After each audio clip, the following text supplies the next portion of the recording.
接下来就想问大家说，大家认为说有打呼的话，就是有睡眠呼吸中止症吗？如果认为有的人，就举个手让我看一下，看大家觉得怎么样 ？OK， 好。那我跟大家讲一下，事实上打呼跟睡眠呼吸中止症是不一样的事情，它是分属两个不同的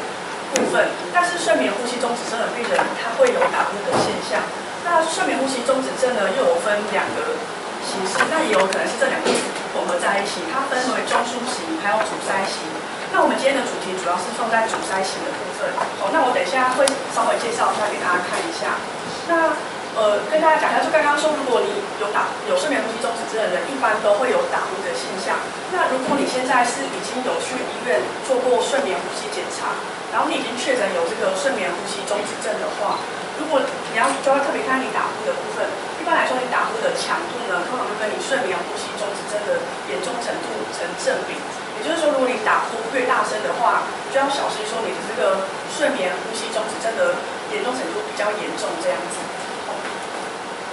那接下来我来先跟大家讲一下打呼的部分。打呼真的很常见，差不多有1/4的女生，还有将近一半的男生都有习惯性打呼的现象。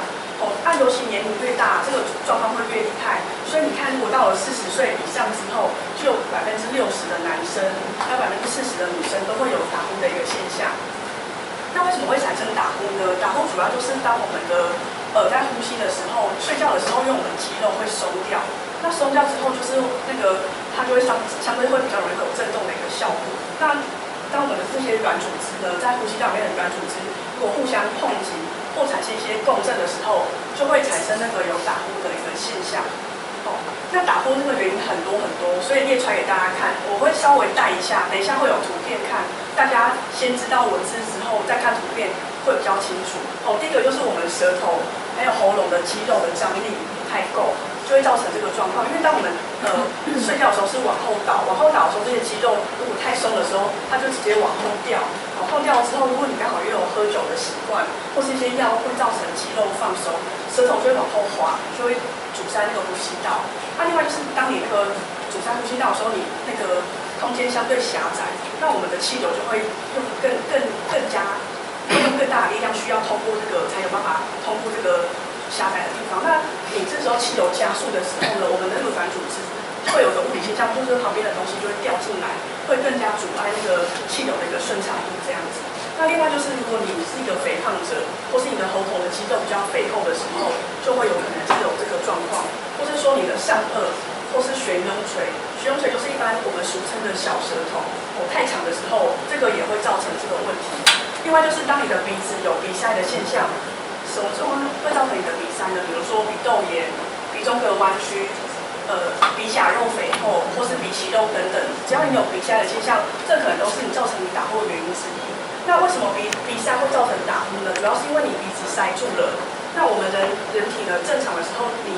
如果你坐着的时候都不会鼻塞，而你躺下去的时候，事实上我们的鼻子会充血，充血之后你的那个鼻子会更塞。那这时候你睡觉的时候就会很容易会张口呼吸。那当你张开嘴巴呼吸的时候，你的舌头就会往后面掉。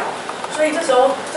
就是会造成那个呼吸道更加狭窄。另外就是如果你常常张口呼吸的话，那个我们空气会产生一些乱流，因为正常的空气应该是从用鼻子湿润之后再到喉咙里面去。那如果你少掉鼻子这个关卡，你用张口呼吸的话，这些乱流会让我们那个悬雍垂的部分会更肿之后，就是你的呼吸道会更狭窄，所以这个都会有一些关系在。那给大家看一下图片。这个部分呢是舌头的部分，这边有这个是悬雍垂部分。那你看这个病人啊，他这个悬雍垂，正常悬雍垂应该差不多到这边就没了。你看这个病人，他的悬雍垂特别的长，已经他这样起着的状态，他张开嘴巴，这个就已经垂到这个跟舌头有接触，所以表示这个病人的悬雍垂很长。然后这个是软腭部的地方，就刚刚说上颚的肉太肥厚的时候，这个也会造成，甚至就是这个上颚啦，跟我们后面的后咽壁太接近的时候，这个也是空间狭窄的一种，因为它是一个3D 的概念。所以就是我们看这个不是只看平面，要想到3D 的构造。然后另外就是这个舌头，刚刚说舌头比较肥厚，你往后倒的时候，它会跟后面会有接触的一个状况。扁桃腺这个病人刚好扁桃腺比较小一点点，如果扁桃腺很大到这么大的时候啊，这个就一定要用手术去处理这样子。等一下比较后面我有个照片会给大家看这样子。们那个鼻子这样呼吸进来之后，经过刚刚说的软腭跟悬雍垂的时候，到这边经过舌根部，然后这直接呼吸下来，这个是正常的状况。那当如果你现在你有那个舌头比较肥厚，舌头往后掉了，然后悬雍垂、软腭这个也比较肥厚，比较往后掉，这个空间就不见了。那不见了之后，你空气进来的时候，如果顺利的部分就是它只是用力的穿过去，它用力的穿过去的时候，造成这个上下这些构造全部上下震动，就会产生打呼现象。这个是比较轻微的状况。那如果比较严重的状况，就是会到我刚刚说的，会到睡眠呼吸终止的一个现象这样子。